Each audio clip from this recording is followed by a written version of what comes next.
Ma belle-sœur m'accuse d'avoir une liaison avec son fiancé, car mon bébé lui ressemble, mais nous lui avons jeté le test ADN au visage, et elle pleure car il n'y aura plus de mariage.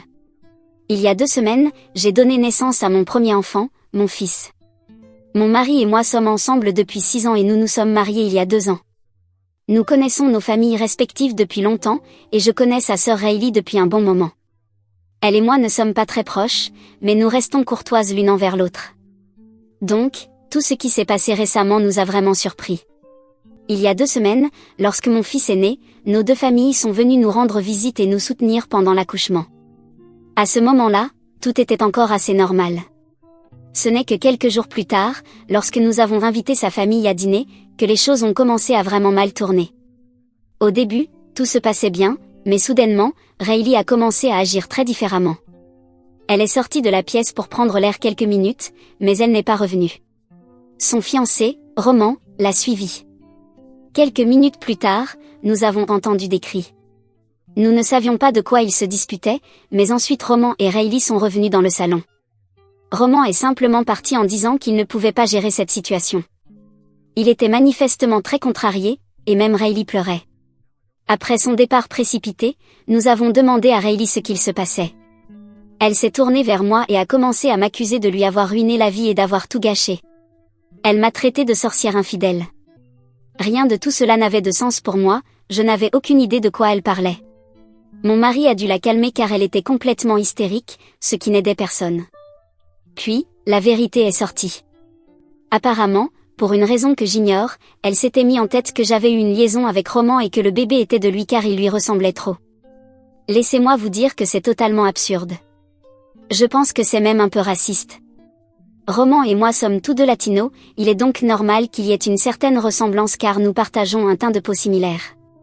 Mon fils est également à moitié latino, c'est tout, il n'y a rien d'autre. Je ne trouve pas que mon fils ressemble à Roman, à part peut-être la couleur de peau, et encore, ce n'est pas si flagrant. C'était une accusation énorme, sans aucun fondement. J'étais furieuse qu'elle ait osé dire cela. J'étais prête à me disputer avec elle, mais mon mari m'en a empêché car il sentait que quelque chose n'allait pas chez elle. Il m'a dit que tenter de la raisonner à ce moment-là ne servirait à rien, surtout pendant qu'elle faisait une scène dans notre salon. Ce jour-là, seule sa famille lui a parlé. Je n'ai rien dit car je savais que cela n'en valait pas la peine vu son comportement. J'ai laissé mon mari et ses parents gérer la situation tandis que je me suis retirée dans la chambre avec mon bébé, et je n'en suis pas sortie tant qu'il n'était pas parti. Plus tard, mon mari m'a expliqué que Rayleigh voulait que nous fassions un test de paternité pour prouver que mon fils n'avait rien à voir avec Roman. Sinon, elle menaçait d'annuler le mariage. Apparemment, c'est ce qu'elle avait dit à Roman et c'est la raison de leur dispute. C'est ce qui l'a poussé à partir furieux. En entendant cela, je ne lui en ai pas voulu. C'était extrêmement insultant, pas seulement pour lui mais aussi pour moi. Mon mari m'a dit que je n'avais pas à subir tout cela, que je n'avais aucune raison de me plier à une demande aussi absurde de Rayleigh. Il était clair qu'elle traversait quelque chose et que ce n'était pas ma faute. Mais je lui ai dit que je voulais passer ce test, lui envoyer les résultats et lui montrer à quel point elle avait tort. Franchement, ce jour-là, je me suis sentie humiliée et je ne voulais pas laisser passer cela. Je détestais l'insinuation que j'aurais pu trahir mon mari avec Roman, que le bébé n'était pas de lui. C'était totalement infondé. Elle était simplement en proie à ses propres insécurités et je ne pouvais pas le tolérer. J'ai donc fait le test de paternité et hier, les résultats sont arrivés. Ils ont évidemment confirmé que le bébé est bien celui de mon mari. Nous avons envoyé une copie des résultats à Rayleigh et à Roman. Roman n'a pas répondu, mais elle, si. Elle a tenté de nous contacter en appelant et en envoyant des messages. Nous n'avons pas répondu car j'avais décidé de ne plus avoir affaire à elle. Mon mari non plus ne voulait plus rien avoir à faire avec elle.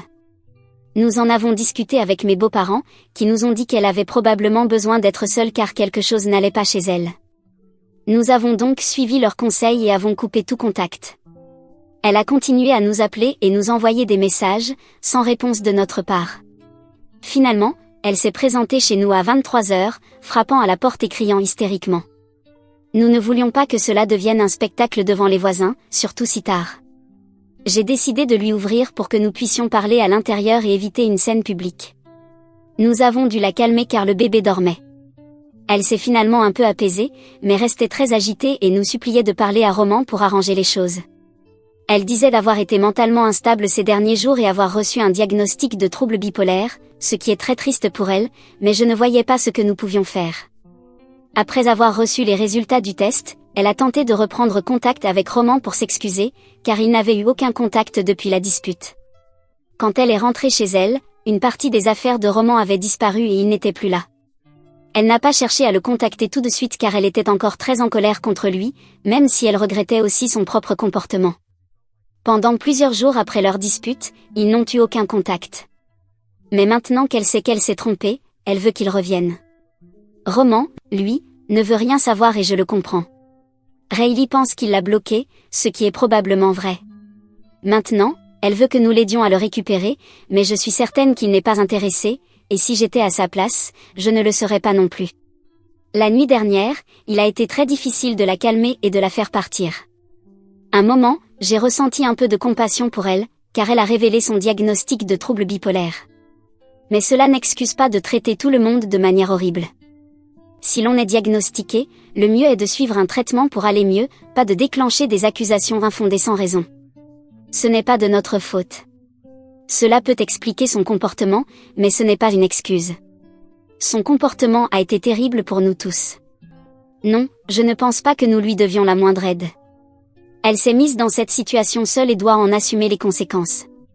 Pensez-vous que sa condition mentale est suffisante pour lui pardonner et l'aider, même si je doute que cela serve à quoi que ce soit? Selon moi, sans le test ADN, elle ne se serait même pas excusée et elle serait encore dans cette croisade raciste. Mise à jour 1. Ces 2 semaines ont été remplies de choses à raconter, alors allons-y avant que je n'oublie. Mais avant tout, je vais faire un résumé du consensus des commentaires. Il semble que la majorité des gens pensent comme moi, le diagnostic n'excuse pas son comportement. Certains disent même que le diagnostic est inventé juste pour attirer l'attention. Heureusement, la situation avec Rayleigh n'est pas bonne en ce moment. C'est comme si elle était d'un côté et le reste de la famille de l'autre, et sincèrement, elle n'a personne d'autre à blâmer qu'elle-même. Après sa visite cette nuit-là où elle hurlait et pleurait de manière hystérique pour que nous l'aidions à reprendre contact avec Roman, nous n'avons plus eu aucun contact avec elle. Honnêtement, nous n'avions rien à lui dire. J'ai de la compassion pour son état mental, si tant est qu'il soit réel, mais ce n'est pas ma responsabilité. Comme je l'ai dit, cela peut expliquer son comportement, mais cela ne l'excuse pas. Mon mari et moi avons discuté et nous étions d'accord pour dire que la meilleure chose à faire était de la laisser gérer la situation seule. Ses parents étaient du même avis. C'est une affaire entre elle et Roman. Je ne comprends pas pourquoi elle s'est tournée vers nous, nous n'avons jamais été proches de lui, il est son fiancé, c'est leur affaire.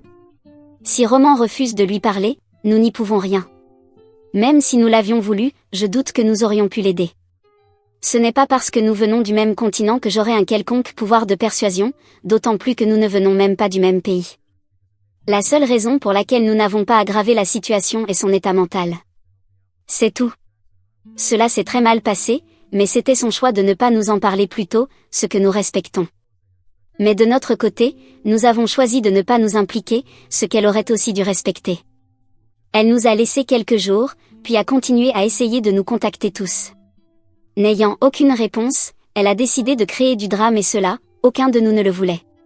Ce n'était pas seulement contre moi et mon mari, ce qui aurait pu être compréhensible, mais elle a également impliqué ses parents qui n'avaient rien fait.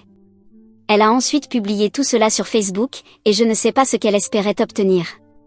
Ce n'est pas comme si les gens allaient soudainement sympathiser avec elle simplement à cause de son diagnostic. Au final, ce qu'elle a dit et fait est inexcusable. Le plus ironique, c'est qu'elle a tout raconté de manière totalement honnête dans sa publication. Je lui reconnais au moins cela. Mais cela s'est retourné contre elle, elle a expliqué ce qu'elle a fait, les accusations, et maintenant tout le monde lui demande de nous présenter des excuses. La famille entière partage notre avis, nous ne sommes pas responsables de cela. Son comportement était totalement inacceptable. Roman a eu raison de s'en aller après les accusations qu'elle a proférées. C'était inutile et extrêmement humiliant pour nous tous. Nous avons même accepté de faire ce test de paternité et de lui envoyer les résultats, ce qui était déjà bien plus que ce que nous aurions dû faire. C'est insultant et dégradant d'avoir dû passer par là pour lui prouver qu'elle disait n'importe quoi. Et maintenant, en plus, elle a rendu tout cela public, ce qui ne nuit qu'à elle-même. C'est ce que la plupart des gens lui ont dit. Malgré cela, elle n'a pas supprimé la publication, mais a désactivé les commentaires et nous a bloqués. Nous n'avons donc aucune idée de ce qui se passe exactement. Certains membres de la famille nous ont envoyé des captures d'écran, tous les commentaires allaient dans notre sens, jusqu'à ce qu'elle désactive tout. Nous n'avons rien dit publiquement car cela n'aurait rien changé. Elle est persuadée que nous sommes coupables d'une manière ou d'une autre, et refuse de reconnaître ses propres erreurs. Je comprends que son état mental aggrave tout cela, mais je ne peux ni excuser ni tolérer son comportement. Cela fait plus d'une semaine maintenant et elle n'a toujours pas supprimé sa publication, malgré les réactions négatives quasi unanimes de la famille. Je ne sais pas ce qui lui passe par la tête, mais elle empire sa situation toute seule. Si elle tournait la page, cela serait bien mieux pour elle, mais elle refuse. Elle préfère jouer le jeu de la victime en rejetant la faute sur les autres. Concernant Roman, nous n'avons pas eu de ses nouvelles, mais nous avons entendu sa famille. Mes beaux-parents ont contacté ses parents, qui leur ont dit que le mariage était annulé. Évidemment, ce qui s'est dit n'aurait jamais dû l'être, et Roman est profondément blessé. Il aimait sincèrement Riley et voulait l'épouser, mais il se sent offensé à cause des accusations infondées et du fait qu'elle lui ait caché son diagnostic. Leur relation n'allait pas très bien ces derniers mois, mais rien d'aussi grave pour annuler un mariage.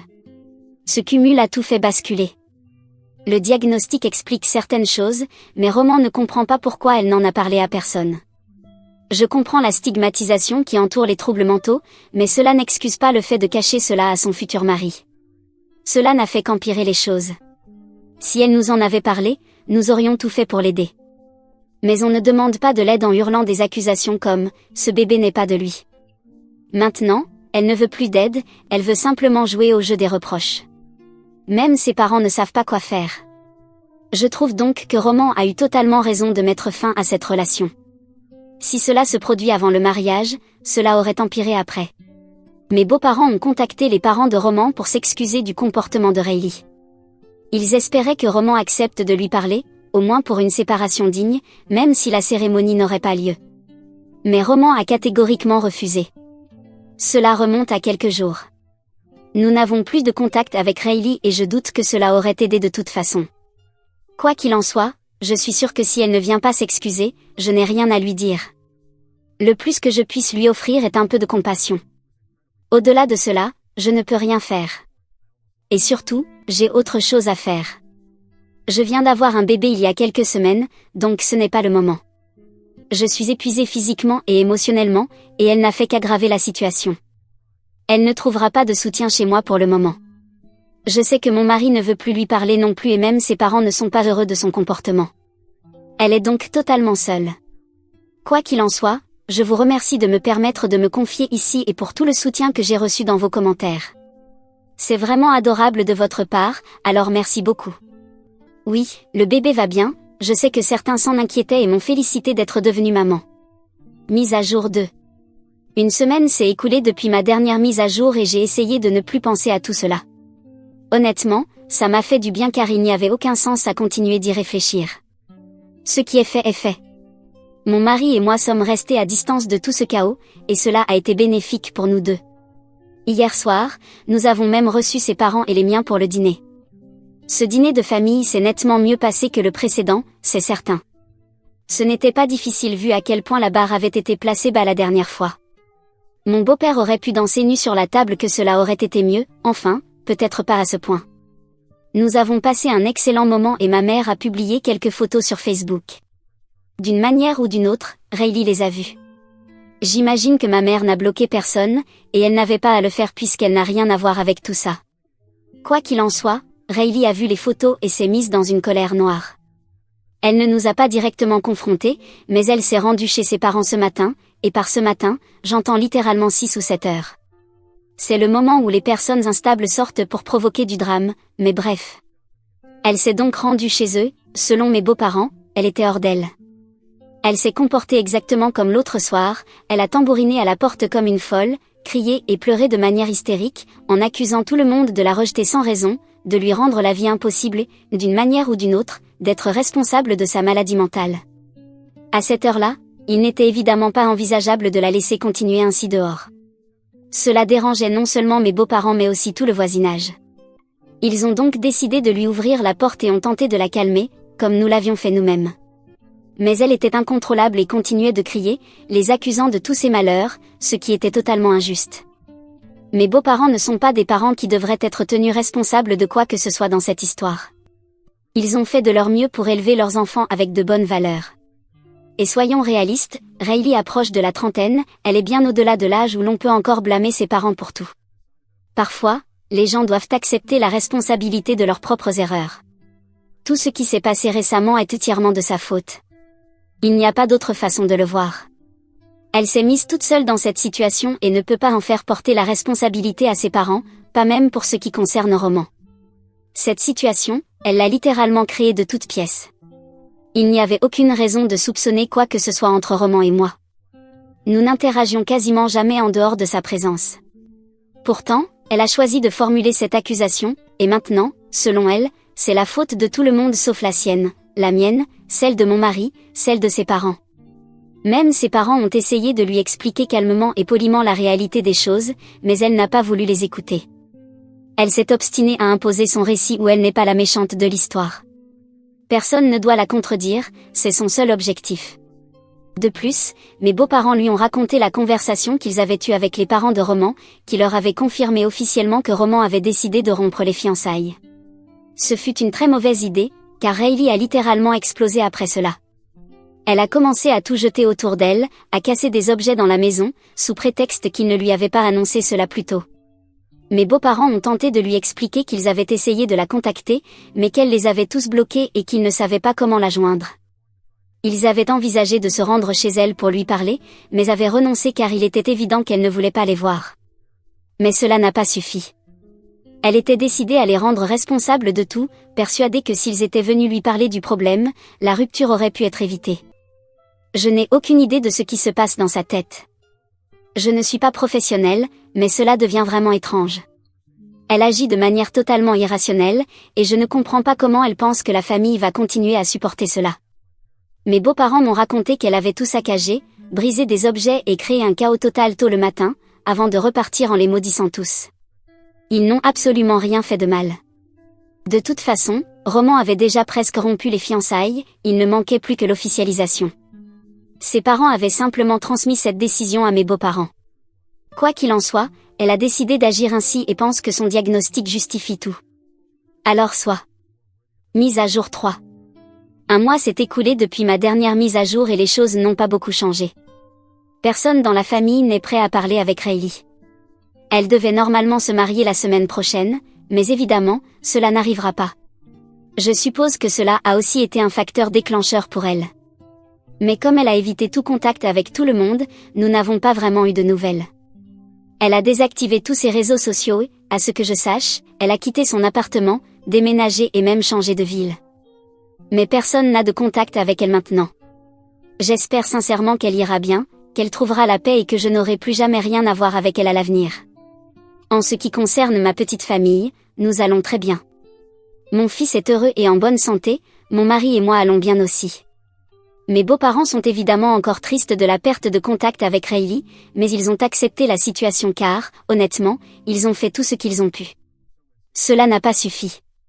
Riley a décidé de couper les ponts, et il n'avait plus de prise sur la situation. Bien sûr, tout le monde espère qu'un jour nous pourrons arranger les choses, mais pour le moment, nous ne pouvons qu'espérer le meilleur. Je n'ai plus de ressentiment envers elle, mais je doute sincèrement de pouvoir un jour entretenir à nouveau une relation normale avec elle. Et cela me convient très bien. Nous ne sommes pas obligés de nous entendre avec tout le monde, surtout avec ceux qui nous ont fait du mal. Mise à jour 4.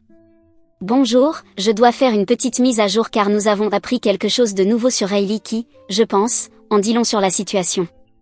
Mon mari est tombé par hasard sur l'une de ses meilleures amies l'autre jour au supermarché, pendant qu'il faisait quelques courses. Ils ont discuté un moment, évidemment, le sujet de Riley est venu sur la table. C'était comme un énorme éléphant dans la pièce que l'on essaie désespérément de cacher sous un tout petit tapis. L'amie a révélé que Riley avait depuis un certain temps des soupçons sur une prétendue liaison entre Roman et moi, mais jusque-là, elle n'avait pour seule preuve que le fait que nous étions de la même origine ethnique. Même cette amie n'a jamais trouvé le moindre indice d'une relation quelconque entre Roman et moi. Puis il y a eu le fameux dîner où Riley a fait son accusation concernant mon bébé. Roman a également appris que Riley racontait qu'elle souffrait de bipolarité, mais qu'elle ne lui avait jamais dit avoir consulté un professionnel. Et voilà le plus choquant, Riley a avoué à son amie qu'elle n'était pas bipolaire. Elle lui a confié que c'était la seule façon qu'elle avait trouvé de justifier ce qu'elle avait fait et d'essayer de susciter la pitié de Roman pour qu'il lui pardonne. Évidemment, cela n'a pas fonctionné. Son amie a trouvé que c'était trop, inventer une maladie pour obtenir ce qu'elle voulait lui paraissait inacceptable, et elle a préféré s'éloigner de Riley. J'ai beaucoup réfléchi à cela, honnêtement, j'aurais réagi de la même manière. Une amie capable de mentir aussi facilement à sa famille et à son fiancé serait aussi capable de me mentir sans scrupule. Je ne peux pas totalement exclure qu'elle ait quand même un problème psychologique, mais au moins ce n'est pas une bipolarité, ou alors ce n'est pas diagnostiqué. Peut-être qu'il y a autre chose, je ne sais pas, je ne suis pas professionnelle. Mais nous recevons ces informations petit à petit, au compte-gouttes, et c'est vraiment frustrant. Mise à jour 5. Nous avons eu de nouvelles informations sur Riley, cette fois de la part de Roman. Nous n'avions pas eu de contact avec lui depuis le fameux dîner, donc j'ai été aussi surprise que vous lorsque nous avons reçu un appel de sa part.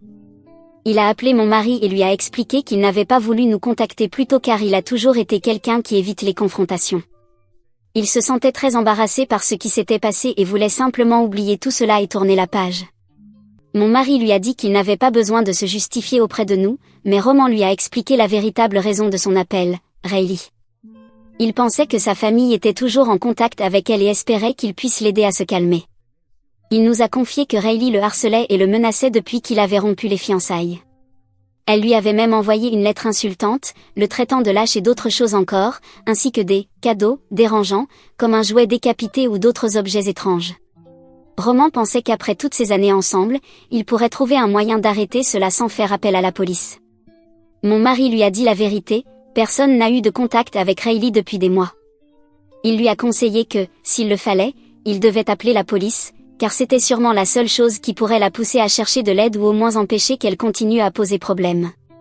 Nous ne savons pas ce qu'il a fait par la suite car nous n'avons plus eu de nouvelles.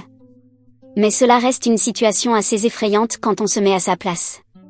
Mes beaux-parents sont aussi au courant et sont d'accord avec mon mari, s'il doit appeler la police, qu'il le fasse. Mise à jour 6. Riley reçoit enfin de l'aide pour ses problèmes de santé mentale. Je ne connais pas exactement son diagnostic, mais il s'agirait d'un mélange de plusieurs troubles de la personnalité borderline, anxiété et épisodes psychotiques. Tout cela est arrivé après que Roman ait porté plainte. Riley a été arrêtée pour harcèlement et violence, mais j'y reviendrai. Elle a dû prendre un avocat, qui a négocié un accord lui permettant de suivre une thérapie et un traitement afin d'éviter la prison.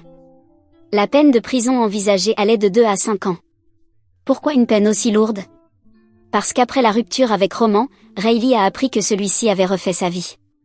Cela l'a replongée dans une crise, et elle s'en est violemment prise à la nouvelle compagne de Roman pendant que celui-ci était absent. Actuellement, elle est donc sous traitement. C'est tout ce que nous savons. J'ai été très claire, même si elle est suivie, il me sera très difficile de lui faire de nouveau confiance, surtout en ce qui concerne mon fils. Mon mari partage entièrement mon avis. Pour mes beaux-parents, c'est un peu différent, mais pas beaucoup. Je pense qu'ils restent ouverts à l'idée d'une éventuelle réconciliation avec leur fille, mais ils ne sont pas encore allés lui rendre visite. Je pense que cela suffit pour tourner la page et conclure ces mises à jour. Lorsque j'ai commencé à écrire ces publications, je venais d'avoir mon fils. Aujourd'hui, nous préparons déjà sa 2e fête d'anniversaire. Je remercie sincèrement toutes les personnes qui continuent de lire cette histoire malgré le temps écoulé. Je sais que beaucoup ont arrêté de suivre, mais pour ceux qui sont encore là, je ne peux que vous remercier et vous envoyer mes vœux les plus sincères de bonheur et de sérénité.